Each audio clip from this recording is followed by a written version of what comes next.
Click on the subscribe button on the screen and check out our channel for more videos like this. I wasn't expecting Mike to come over that evening. He and my husband Dan had been friends for years, college buddies who stayed close even after life took them in different directions. Mike would visit every now and then, usually for dinner or to catch a game with Dan. I always liked him. He was funny and easy to talk to, but I'd never thought of him as anything more than my husband's friend, until that night. It was a Friday, and Dan had called me from work to say he'd be late. I'd been looking forward to a quiet night by myself, maybe watching a movie or finally getting around to that book I'd started months ago. But when the doorbell rang, I found Mike standing there, smiling like he always did, holding a six-pack in one hand. "Dan's not home yet," I said, stepping aside to let him in. "Yeah, I know," he said, shrugging. "He told me to come by anyway. Thought I'd keep you company until he gets here." I didn't mind. Mike was always good company, and besides, it wasn't like we hadn't hung out before. I offered him something to drink, and we ended up in the kitchen, chatting while I finished preparing dinner. It was casual at first, just the usual small talk. He told me about his day, and I asked him about his latest work projects. But as the evening wore on, something shifted. I'm not sure when it happened, but at some point, the conversation became less about what we were saying and more about how we were saying it. I caught myself laughing a little too hard at one of his jokes, and when our eyes met, I felt a flutter in my stomach that I hadn't felt in years. I told myself it was nothing. We were just friends, and I was being silly. But the way Mike was looking at me, it wasn't the way a man looks at his best friend's wife. Or maybe it was, and I'd just never noticed before. Either way, it made me nervous. I could feel the tension building between us, and the more I tried to ignore it, the stronger it became. He leaned against the counter, his eyes lingering on me just a little too long. "You know," he said, his voice softer now, "I don't think I've ever really told you how much I appreciate you, Karen. You're always so kind, so easy to talk to." I felt my cheeks flush, and I looked away, busying myself with the food on the stove. "Well, I try," I said, my voice coming out a little more flustered than I intended. "Dan's lucky to have you as a friend." There was a pause, a long one, where I could feel his eyes on me, and for the first time I didn't know what to do with myself. I was suddenly aware of how close he was standing, of the space between us shrinking with every second that passed.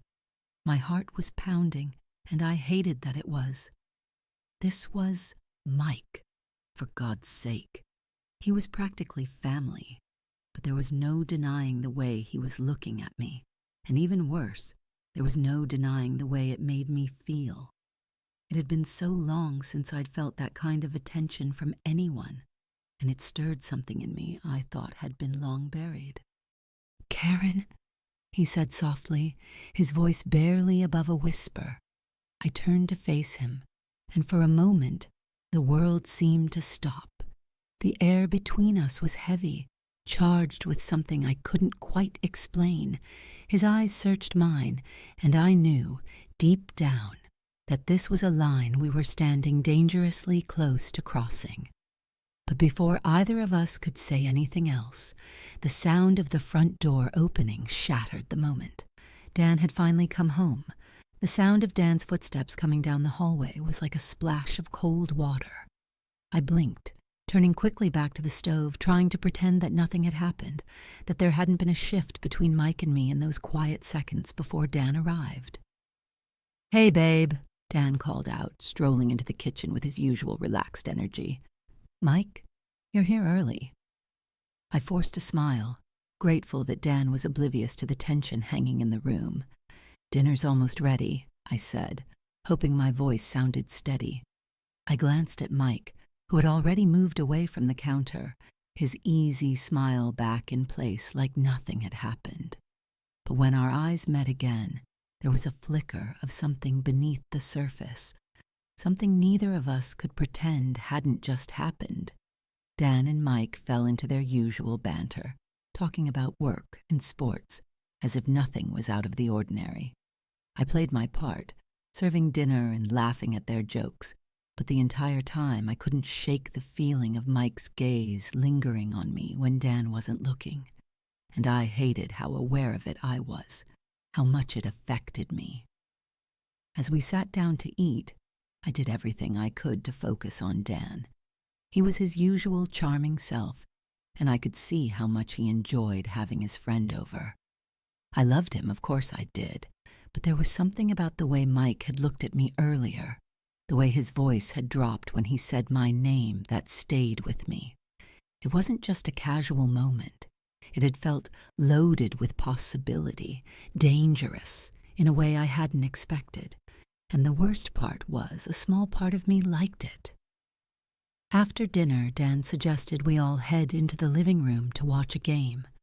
I could feel myself tightening up, not sure if I wanted to be in the same room as Mike, especially with Dan there, completely unaware of the strange tension building. But I didn't want to make things awkward, so I went along with it. We sat on the couch, Dan on one end, me in the middle, and Mike on the other side. At first I thought it would be fine. The TV was loud, Dan was focused on the game, and for a little while it felt like maybe I'd been imagining things earlier.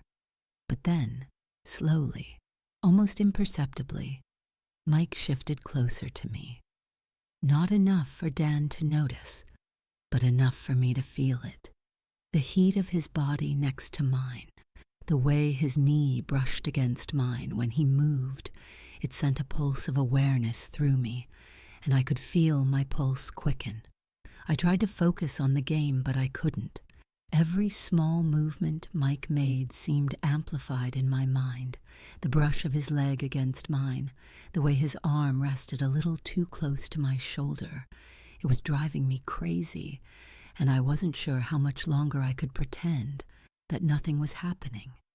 I glanced over at him, trying to gauge if he was doing this on purpose, and the look he gave me in return was unmistakable. It wasn't friendly, and it wasn't casual. It was full of a quiet hunger, the kind that made my stomach flip and my heart pound in a way it hadn't in years. For a moment, I panicked. What if Dan noticed? What if he could feel the tension between us?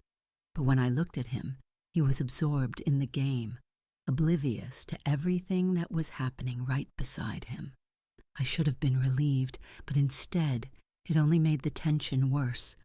I was trapped between them, my husband on one side, my husband's best friend on the other, and all I could think about was how wrong this was, and yet how much I didn't want it to stop. The minutes stretched on, feeling longer and heavier with each passing second. Mike's subtle movements were impossible to ignore now. The way his leg stayed pressed against mine just a little too long, the occasional glance he shot my way filled with something unsaid. I could feel the tension building between us, growing stronger, and with Dan sitting just a few feet away, completely unaware, the whole situation felt surreal, like I was watching it happen to someone else. I told myself that I needed to get up, to make an excuse and leave the room, but I was frozen. Part of me didn't want to go. I hated how I felt about it, how my body was betraying me with its response to Mike's closeness, to the idea that someone was looking at me in a way that I hadn't felt in a long time. Mike's hand rested casually on his knee, so close to mine that I could feel the warmth of his skin. I stared at it, willing myself not to move. But when his fingers twitched, brushing lightly against my leg, a jolt of electricity shot through me. It was barely a touch, just the briefest graze of his skin against mine, but it was enough to send my heart racing. My breath hitched, and I glanced at Dan, still oblivious, lost in the game, laughing at something on the screen. I shifted slightly, trying to put some space between us without being too obvious. But Mike didn't back off. His hand moved again, just enough for our fingers to touch, and this time he didn't pull away. Neither did I. It was wrong, and I knew it. I could hear the voice in the back of my head screaming at me to stop, to get up, to do something, anything to put an end to this before it went too far.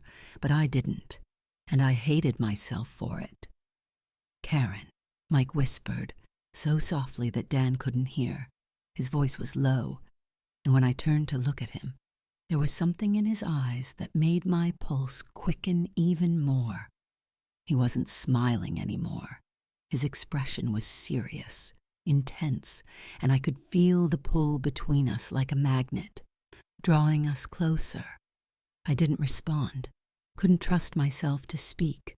I just stared at him, my mind racing, my heart pounding so loudly I was sure he could hear it. And then, just as I felt the weight of the moment tipping into something I couldn't take back, Mike shifted away. He cleared his throat, sitting up straight, and just like that, the spell was broken. I let out a breath I hadn't realized I was holding, my chest tight with relief and something else, something like regret. Dan, still completely unaware, looked over at us and smiled. "You two all right? You've been awfully quiet." I forced a laugh, trying to act as if nothing had happened. "Yeah, I'm fine," I said, my voice sounding more casual than I felt. "Just tired, I guess." Mike didn't say anything. He just looked at me for a moment longer, his expression unreadable, before turning back to the TV. But I could still feel the weight of everything that had passed between us, hanging in the air, unfinished, unresolved.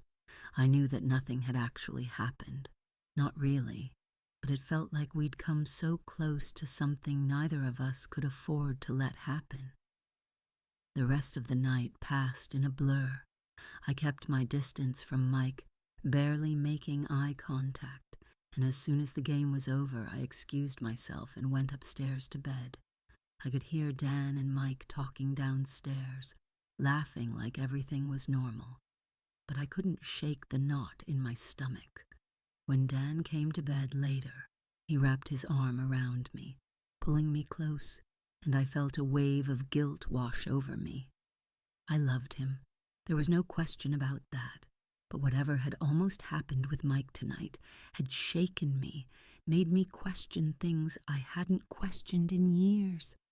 As I lay there in the dark, Dan's steady breathing beside me, I wondered what would happen the next time I saw Mike. Would we pretend like nothing had changed? Could we go back to being the way we were before, or had something shifted between us forever? I didn't know the answer, but as I closed my eyes, I promised myself that I wouldn't let it go any further. Whatever had almost happened tonight, it would stay in the past. It had to.